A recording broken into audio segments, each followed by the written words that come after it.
Good evening, everyone. Thank you for joining us for this virtual meeting on the combined 2020-2022 Integrated Report of Surface Water Quality. I wanted to start with a few housekeeping items. First, all participants are on mute for the presentation. We have set aside time at the end for questions. So during the presentation, you may post any questions that you have using the chat function on your dashboard, and we'll get to as many of them as we can at the end. As time permits, we'll try and give you the opportunity to ask your questions verbally. So we're going to unmute you in the order of your question.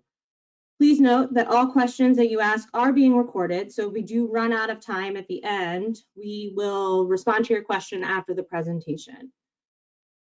We are suggesting that we keep the questions of this meeting to mostly general or clarifying questions for time's sake. So if you have a more lengthy or official comment, we ask that you submit it in writing during our public comment window, and we'll respond accordingly through the integrated report. Email is the best way to reach us for that, and we will talk more about that on future slides. With that being said, and I'm assuming you can all hear me, I hope. With that being said, I would like to introduce, thank you, Matt.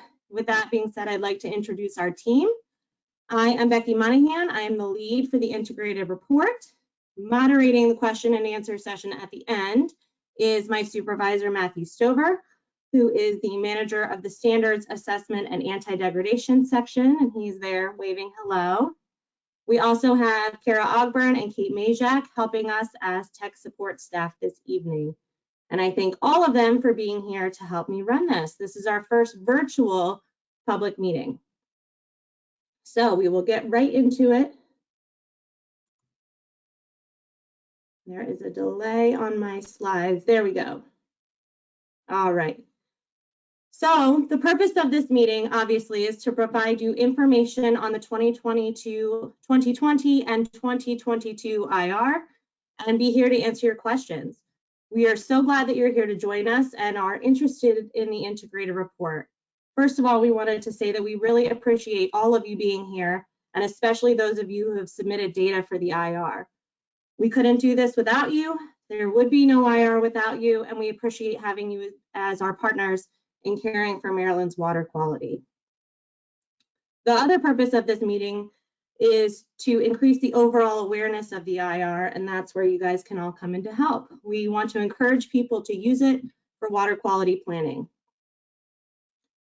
Please note that we are within our 42-day public comment period right now.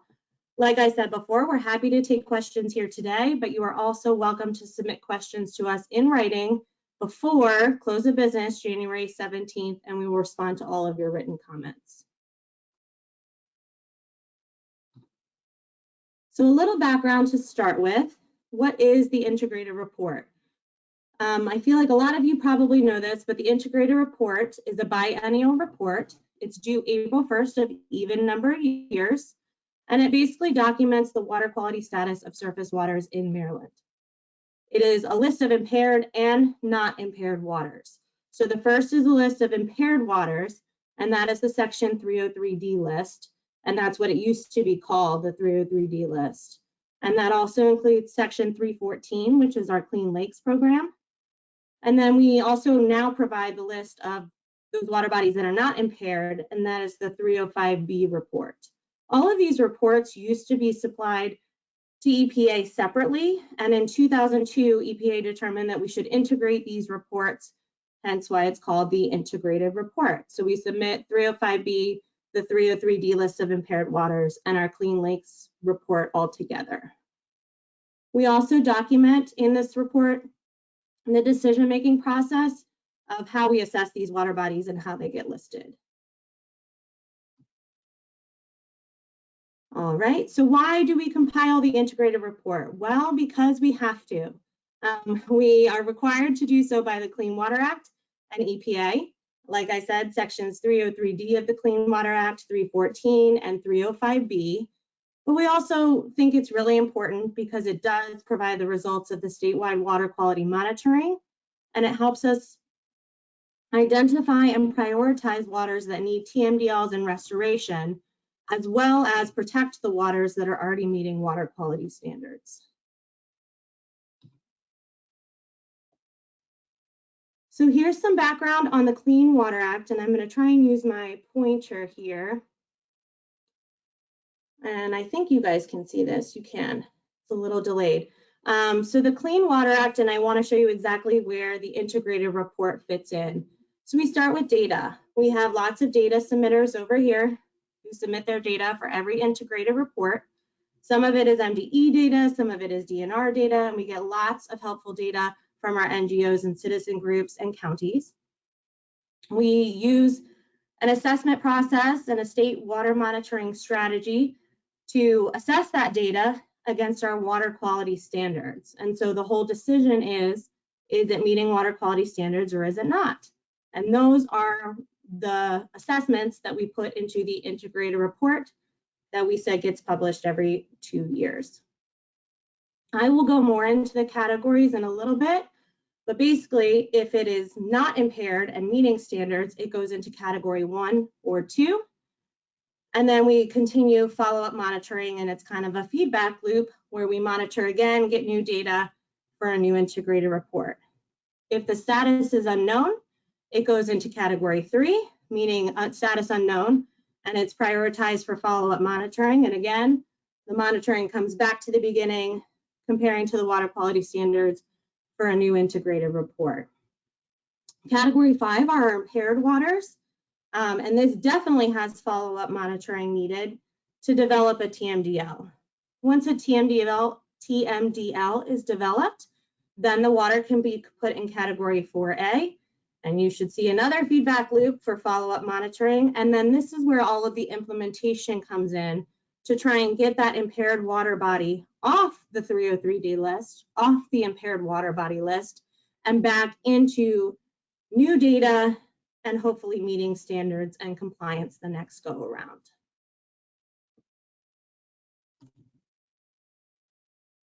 What's in the report?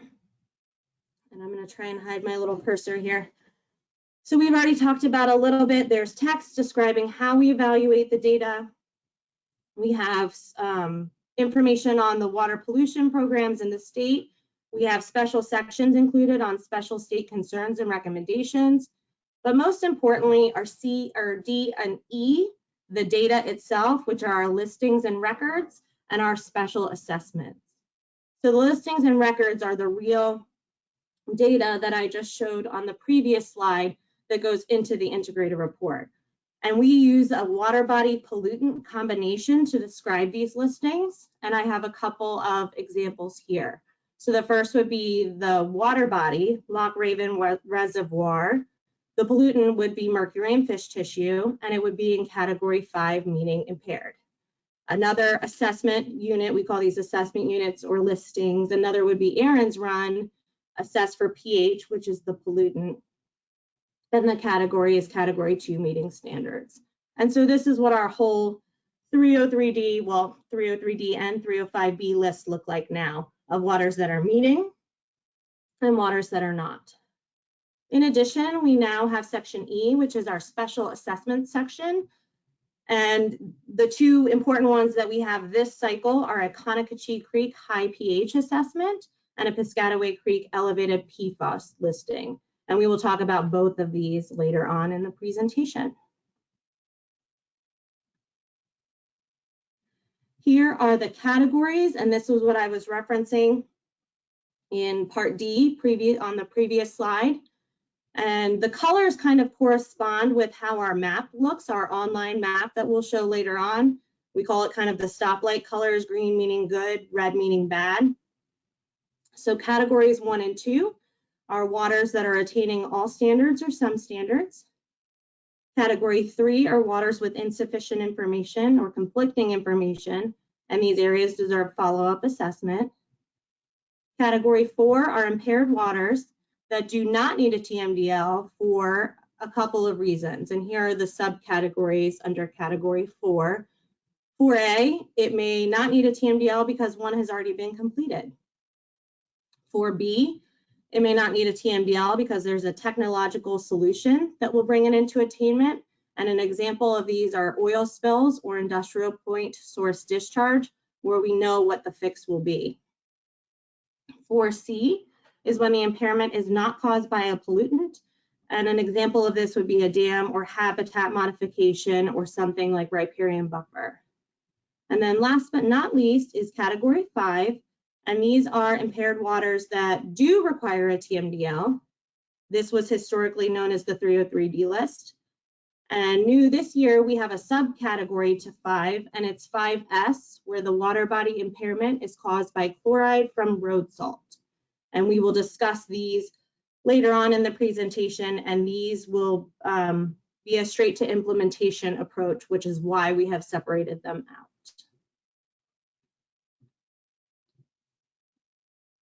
So what happens when a water body is listed as impaired on category 5? We collect additional data.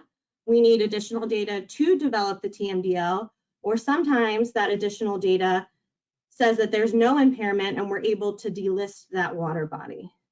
Once a TMDL is established, this is where, as you saw in the Clean Water Act figure, all of the implementation and best management practices come into play, and funding comes into play and permits to try and bring that water back into attainment so that it can meet standards in category 1 or 2. The overall goals of our effort with the IR, we want to use the IR to communicate the status of Maryland's waters, not only to EPA, because we have to, but because we want to do it for the public as well. And we are going to take steps in the future to make our IR a little bit more reader friendly. I know it's a very long document, and I thank you all for reading it cover to cover. I'm sure you all read it cover to cover. So we're going to really work hard to make it more accessible to the public. We also want to use it to highlight success stories, which we're hoping to have more of in future IRs, and also highlight our challenges. The overall goal, though, obviously, is to bring impaired waters back into attainment with water quality standards. And we would love eventually to see all of our waters on categories 1 and 2. Please keep in mind that bringing waters back into attainment does not always require a TMDL. There are other categories, and we now have other alternatives in place to help us bring those category 5 waters back into attainment. And obviously, we want to protect those water bodies, and we do have quite a few of them that are already meeting water quality standards. So now that was the background. I would like to get into some summary information for this combined IR specifically. So I have various figures to show you, and they all present the information in, it's the same information, but it's presented in different ways. There are lots of ways that you can chop this information for the IR, because we have categories, we have waters meeting, not meeting, we have different water body types, different water body sizes, listing numbers. So there are different ways to present this data, and I'm going to try and present it in a couple on the following slides for you. This first one shows the total listings in each category, the categories 1 through 5, for the whole IR, this whole 2020-2022 IR. Our total number of listings was 1,595.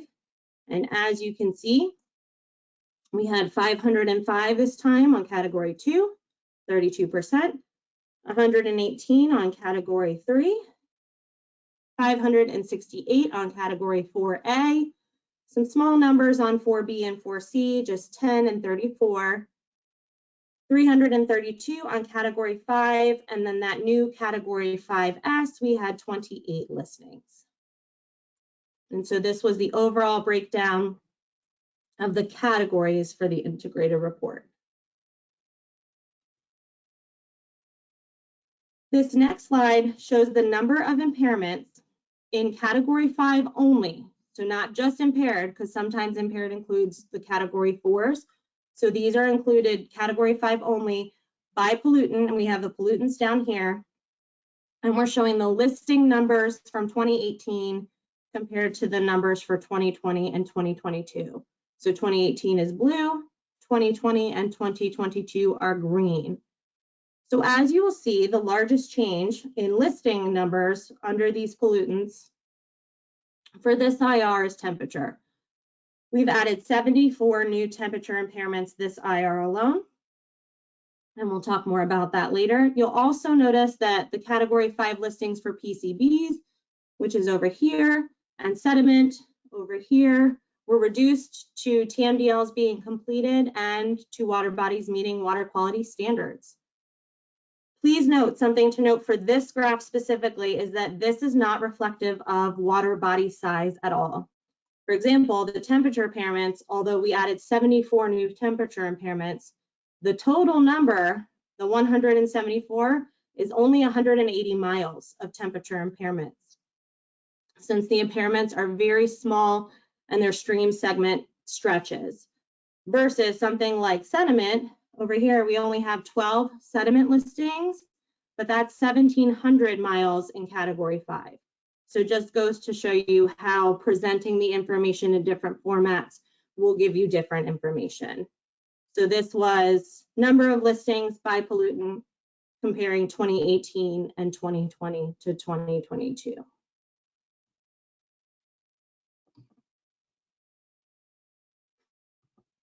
So the summary of the changes, the listing changes for 2022, especially for category 5s, we added 101 new category 5 impairments.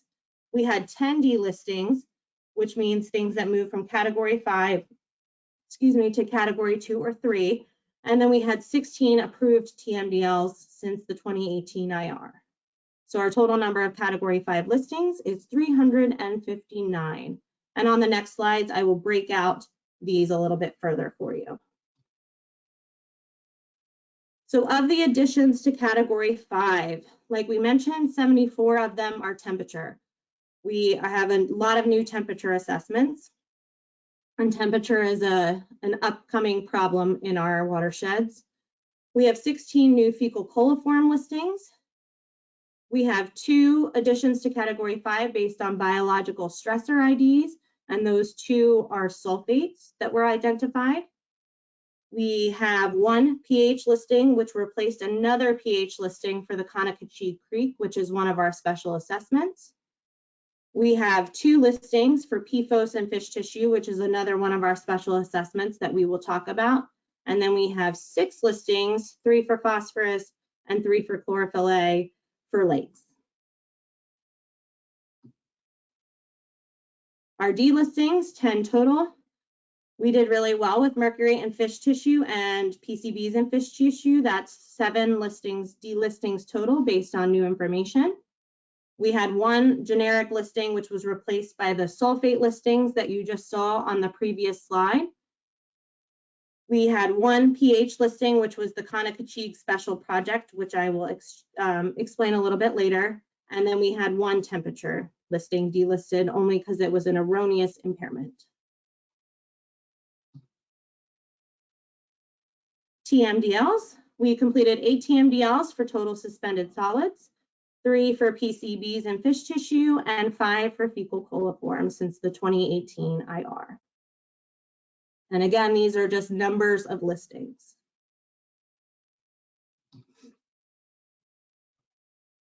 Okay, these next few slides are a little bit different, and now we're going to talk about the size of the waters. So these slides all come from the EPA Attains reporting tool, which is a new tool that we're using for this IR, and I will talk about it in a couple of slides. But these show the size of the waters for each water body type that are either impaired, which is the red, cause, meeting criteria, observed effect, or insufficient information. And I'd like you to keep in mind on these slides that cause in this case, because of the way Attains reports things, this includes all category 4s and 5s. So not just 5s, and it doesn't break out the TMDLs this time.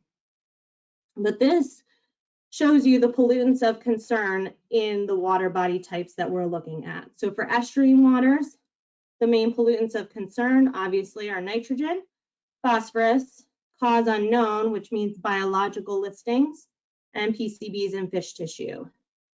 There are some water bodies meeting criteria in cause unknown for biological PCBs and definitely in mercury in fish tissue. There are still some concerns in total suspended solids, but the majority of our metals look good in estuarine waters. And again, these are all from EPA Attains tool. So impoundments, breaking out the major pollutants, again, by size of water body, not by number of listings. The major concern here is phosphorus and sedimentation. I know it looks like mercury is first, but look at the amount of acres that are meeting for mercury in fish tissue and PCBs in fish tissue. So we do still have some cause acres here, but the majority here are meeting. Same with metals here. We are looking really good for metals in impoundments. Rivers.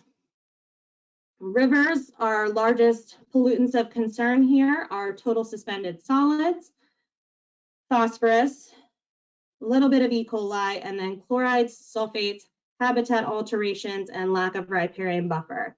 Please keep in mind, again, that habitat alterations and lack of riparian buffer under R, the way we report things for the IR would be 4C listings.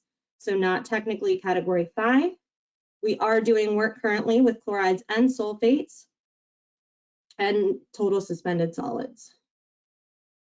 And again, metals are looking good down here. And there are other pollutants here with various listings, but nothing major water body size wise.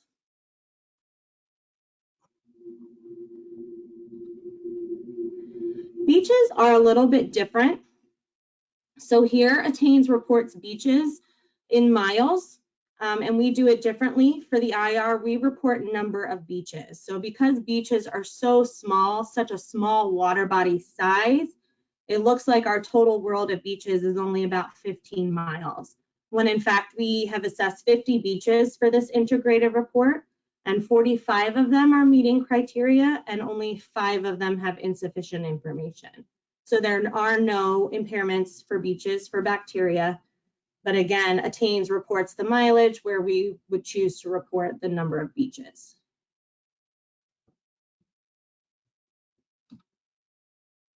Okay, so another way to present information, these next graphs show the size of impaired waters, just like the previous ones. But since the previous ones did not split out the TMDLs, these ones do. So remember, these previous ones only showed the cause as everything 4As, 4Bs, 4Cs, and 5s. And we want to highlight all of the work that the department is doing to complete TMDLs and address impairments. So we developed these graphs to show the differences between the category 5 impaired waters and then the category 4A impaired but have a TMDL complete. So streams are first, and as you can see, the department has focused a lot on TMDLs for nutrients, sediment, and bacteria.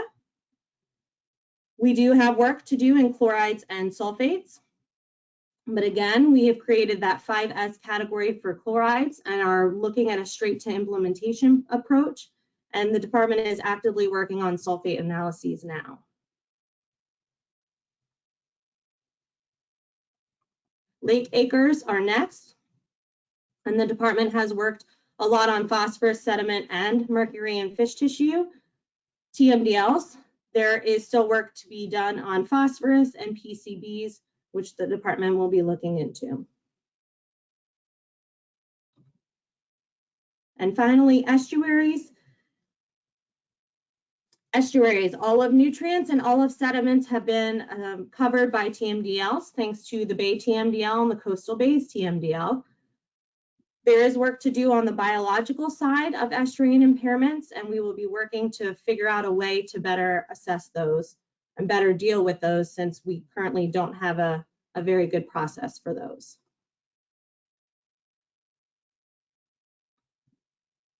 So that was all the summary information. In figures, And now I want to share with you what is new in the actual report. So as you may notice, the first thing you probably noticed is the report is called the Combined 2020-2022 IR. This is the first combined report for Maryland. The decision making that we made to combine the reports was made in consultation with EPA and is supported by EPA's integrated reporting guidance. And it really was given to us as an option in order to catch up. So we were behind with the 2020, and if we were late with the 2020, that pushes every other subsequent cycle after it late as well. So in an effort to be on time for 2022, we decided to combine reports and make sure that we're on time and setting ourselves up for the next assessments and the next reports.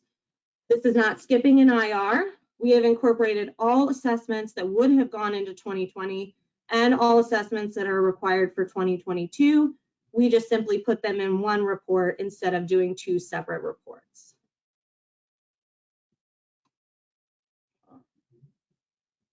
What else is new? Lots new with the IR. There are lots of these slides. Attains is new. And I referenced Attains earlier when I showed the size of the water bodies by pollutant and impairment status. And so Attains is EPA's assessment, TMDL tracking and implementation system. And we used it in 2018 actually to submit our IR. And Attains and EPA actually required us to submit our IR in 2018, but we didn't actually use their reporting format or database structure. So this year we really worked hard to incorporate more of that. In fact, the reporting that you saw on this PowerPoint is the same reporting that we used in the integrated report this time. So the majority of the tables in the integrated report were developed using the Attains reporting database. So one other benefit of loading into Attains, besides being required by EPA, is that the data can be displayed on EPA's How's My Waterway webpage. And this is their webpage here, just a snapshot of it. But you can go to EPA's How's My Waterway and you can drill down to community level. You can go up to state level and all the way up to national level. And it will show you all of the data that's in our integrated report on the maps. And it will show you information about all of the data that links directly to our integrated report. So, and here's a link to How's My Waterway in case you want to check it out. One disclaimer though, in using Attains, and you already saw it, was that it calculates things differently than we have done in the past with the IR. So we have tried to make notes of that in the IR this go around, but if some tables look different or have different numbers, that would be why, because we're moving towards the Attains reporting system. So a great example of this is that beaches figure a few slides ago. Attains will report it as number of miles for the beaches, so you'll see 15. But in our IR, we still chose to show the number of beaches, the 50 beaches, 45 meeting criteria instead. So we're working through some of these differences and headed more towards Attains in the future.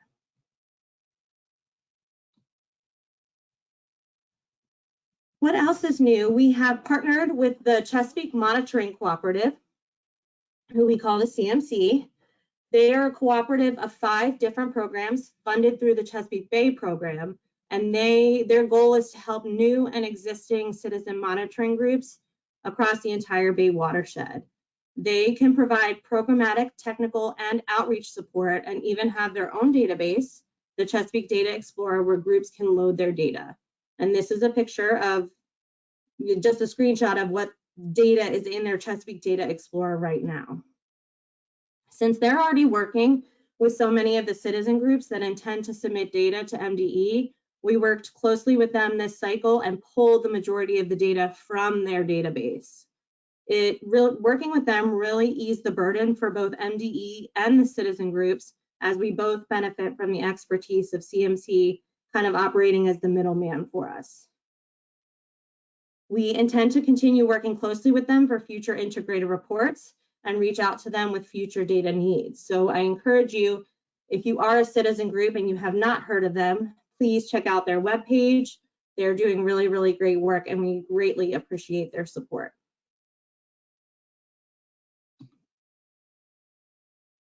So now getting into the special assessments for this specific cycle, which I talked about.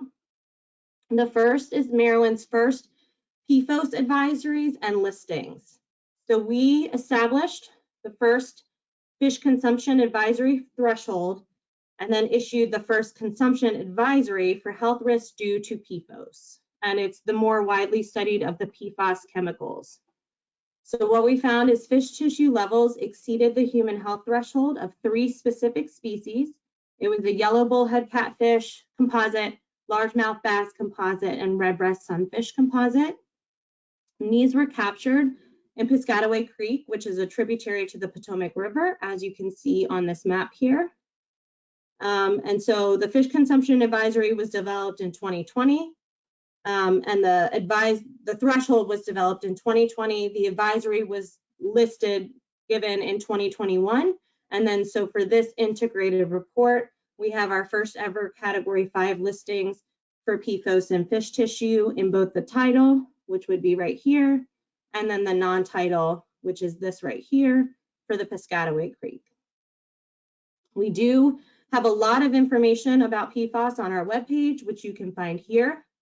MDE is already collecting additional targeted monitoring in the larger Potomac area downstream of Piscataway Creek. They did some in the fall of 2021, and they plan to resample again in the fall of 2022. And other than that, MDE plans to target monitoring for PFAS in specific locations that need it.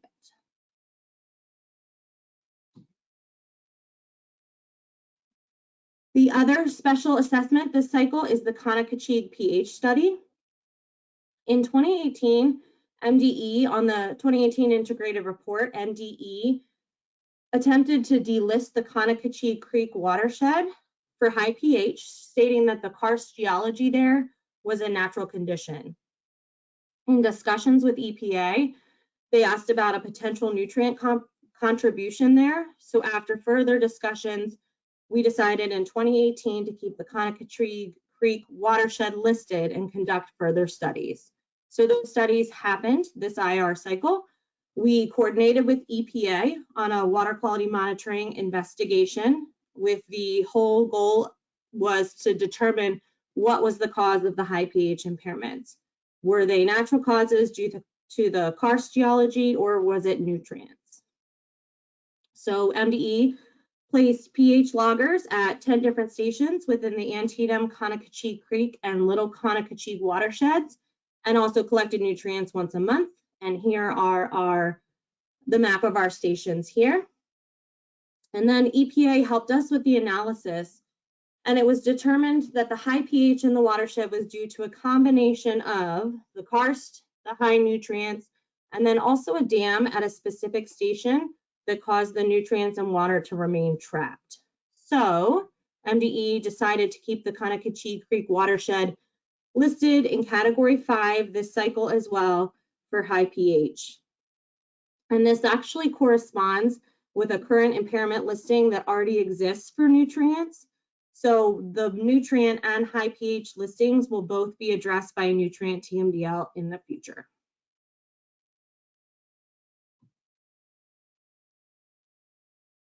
What else is new? And we referenced this when we talked about the 74 new temperature impairment listings. So MDE is increasing our focus on temperature trends due to concerns about climate change and impacts from urban stormwater. Long-term trends show that temperature trends are degrading in both tidal and non-tidal waters in Maryland. And the trends that we're referencing here are from 1999 to 2019, so it's 30-year trends. And as you can see in both our tidal and our non-tidal trends, it looks exactly opposite of our nutrient trends, and we are seeing degrading trends. Not to mention our 74 new impairments that we talked about across 9 different watersheds, which gives us a grand total of 174 temperature impairments across 30 different watersheds. So temperature threatens the increases in temperature threaten the persistence of cold water obligate species and give us a very strong justification for moving forward with new temperature TMDLs. Similarly, We're also seeing an increasing trend in chlorides in non-tidal streams throughout the state, and this is due to road deicers. And road deicers are a drinking water contaminant, they're toxic to aquatic life, and they are also corrosive to infrastructure. MDE has now documented 28 watersheds as impaired for chlorides, and you can see on the map here are 28 chloride impaired watersheds. And this is why new for 2020 and 2022, we created that subcategory 5S, and those are the water body impairments caused by chloride from road salt. And this is specifically to acknowledge the ongoing pollution contribution from road salt.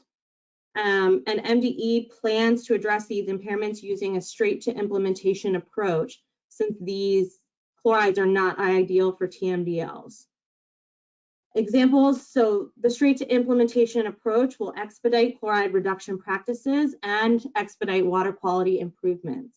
An example of this is MDE worked with Maryland Department of Transportation State Highway already, and they've reduced their overall salt usage by half in the past 5 years alone. And so MDE plans to do more of these straight to implementation practices to reduce our chloride contributions. MDE has a great story map and chloride webpage that you can find by clicking here. And I would like to highlight some water quality successes. We do have some successes this IR. One of the best is the nutrient reductions, and you've seen two of these figures already with the temperature. The trend analysis conducted by USGS and DNR show that historical Chesapeake Bay restoration spending has been successful. There are significant reductions in nitrogen, phosphorus, and sediment in both tidal and non-tidal trend monitoring stations. So the restoration efforts have displayed measurable positive impacts on water quality, and this is a huge success for both tidal and non-tidal waters.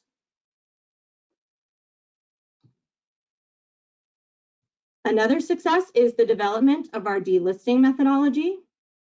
We've developed a delisting methodology for biological assessments in Maryland, and we really want to carve out sections that are meeting standards. So we're refining the spatial scale of the impairments and demonstrating progress. So we want to find and target these areas that are already attaining biocriteria.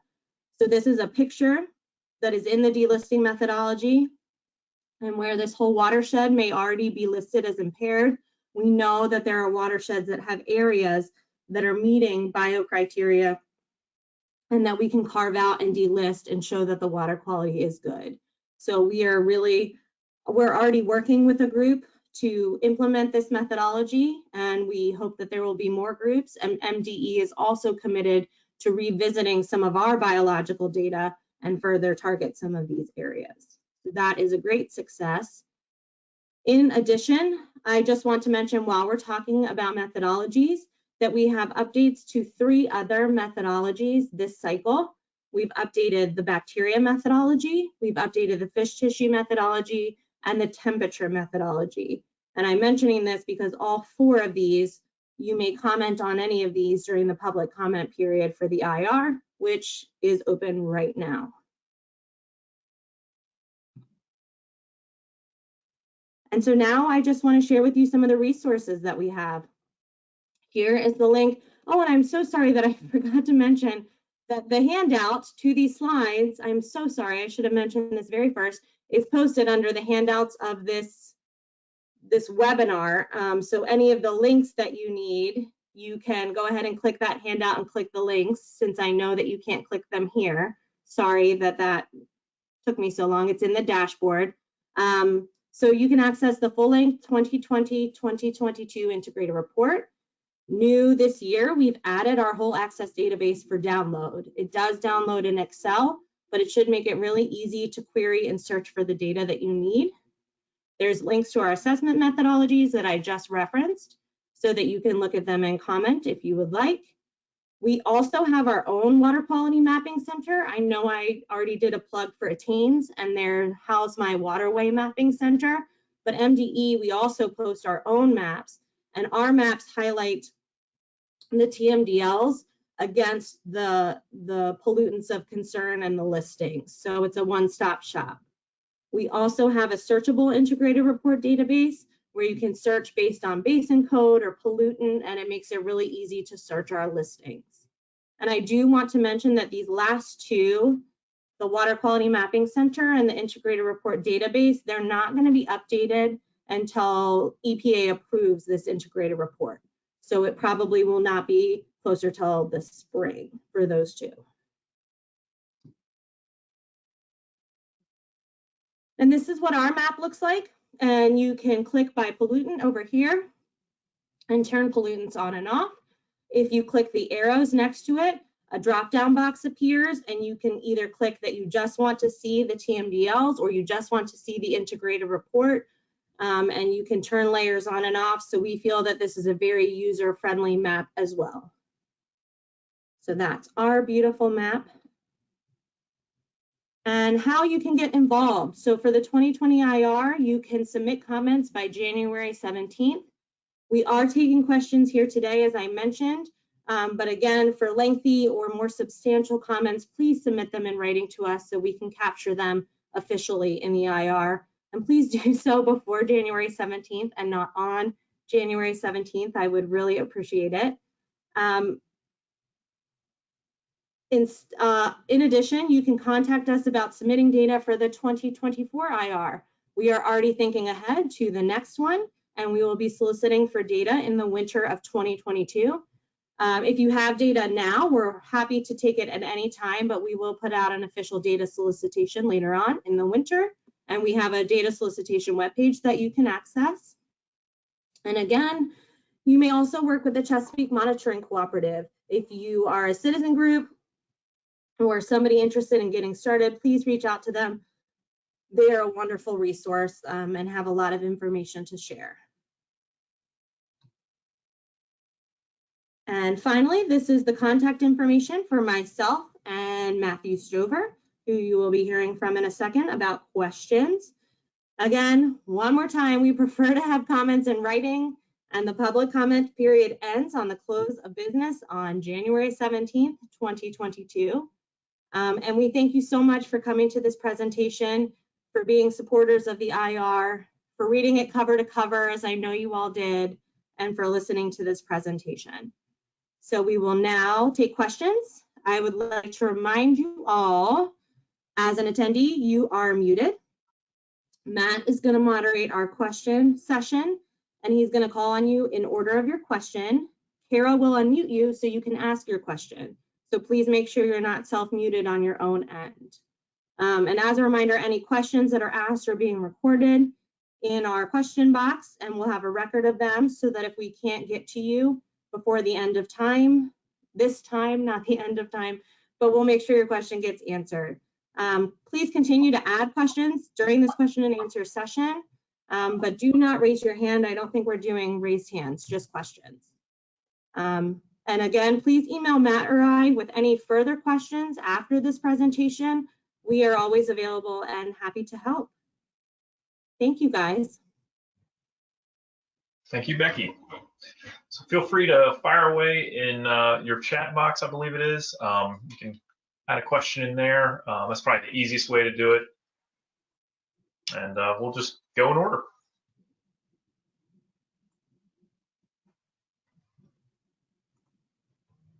No questions yet.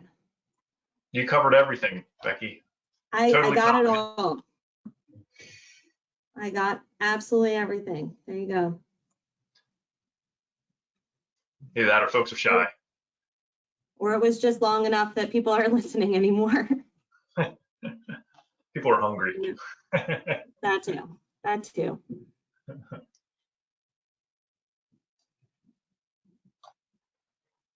Give folks some time in case they're processing. Yeah. We'll give you a few minutes, and then otherwise you can reach out, like I said, to Matt or myself. You can submit comments in writing.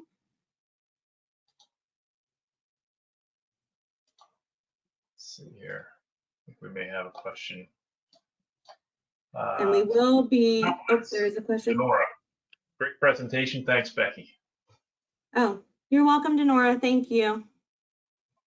This presentation is being recorded, so we will be posting that to our website as well. If you have colleagues that missed it or want to share it with all of your family and friends, you can share the presentation. And like I said, the handouts are posted there. We'll also post that on our website so that you have all the slides should you need them. And that includes all of the links that were on the slides. Looks like we have something here from Kathy Martin. Kathy, I can, or Kara, if you don't mind unmuting her, but it looks like she has a question about the chloride webpage. Oh, okay, I see that. Kathy says she has a hard time finding the chloride webpage. So yeah, we'll get Kara to shoot you that. I'm sorry if my link does not work. I will double check that. All right. Oh, she says she's on a computer that doesn't have a mic, so she's typing to us. I see them. Gotcha. Matt, are there other questions? Looks like there's one from Amy Hamilton. I don't know, Amy, if you just want me to read out your question, but basically it says, how many other states are conducting winter salt analysis? I'm not sure that anyone on the call has that answer here. It's possible either Greg Sandy or Kathy Stecker might know of some other folks, so we can certainly put you in touch with them. Let me see if I can type an answer here and give you some Amy, email address. Thank you for that question. We will look into that and definitely get back to you. That is a good question. I will ask our SALT folks. Okay. Next question was from Kathy Martin. Can you put the Chesapeake Victory PowerPoint page up again? You went real fast. Sorry, the Victory PowerPoint page, the Chesapeake. I'm assuming you mean nutrients? Yes?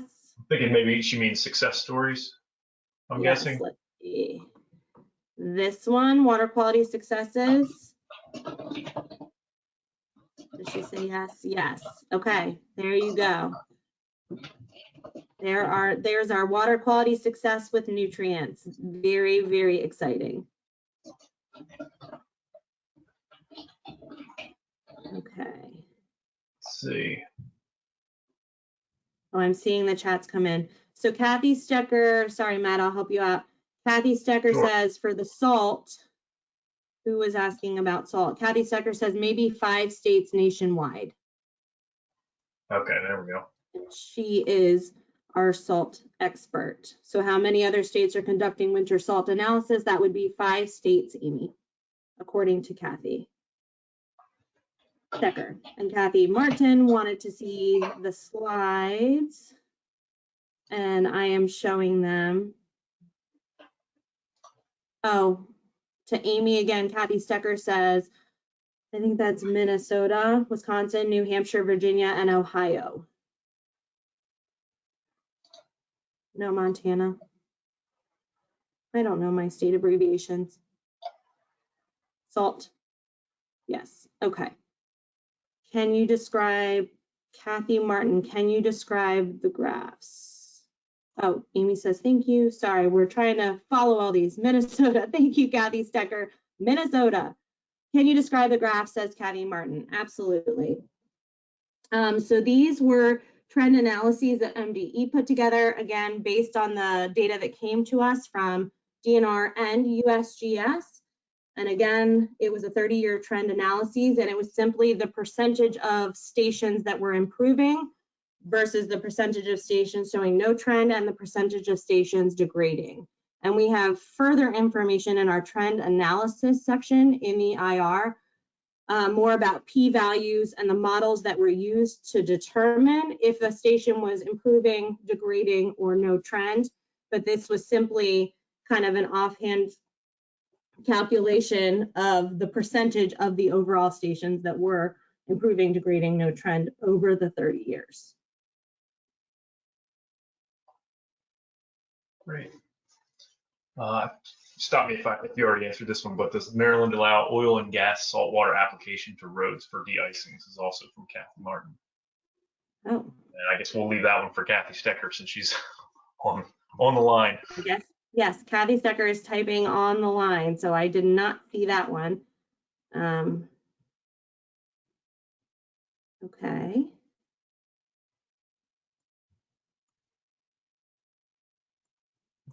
So maybe she'll respond. Sure. Kathy, I think we're going to unmute you here. That should make it a little bit easier. There we go. Can you hear me? Yes, we can. Yes, we can. Okay, what was the question? The question is, does Maryland allow oil and gas saltwater application to roads for de-icing? Figured you might have the answer to that on the tip of your tongue. I don't know the answer to that, but that's a good question. I can't see all the questions, so after this, I can get back to whoever asked it. Okay. And Kathy, Sure. your email address is kathy.stecker@maryland.gov, correct? Correct. Hopefully the other Kathy Martin can reach out to you through that. And she just responded and said, the reason I asked about the oil and gas salt water is that you may be monitoring for chloride, but the brine would have other pollutants that should be monitored.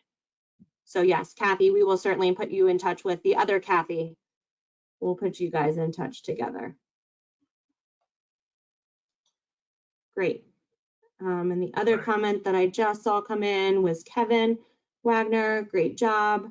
Follow up with you and Matt about potential intersections with water quantity work we are involved with in the department's stormwater. Yep.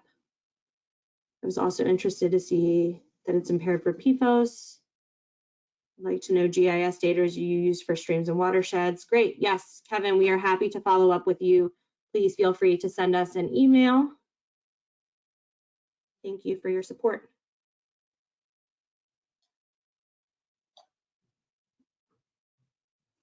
And Kathy Stecker, thank you for being on and responding to the SALT questions. Doesn't look like we have anything new.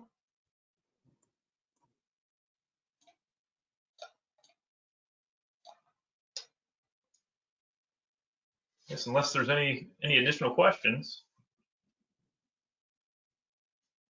we can close out here. Give maybe another minute.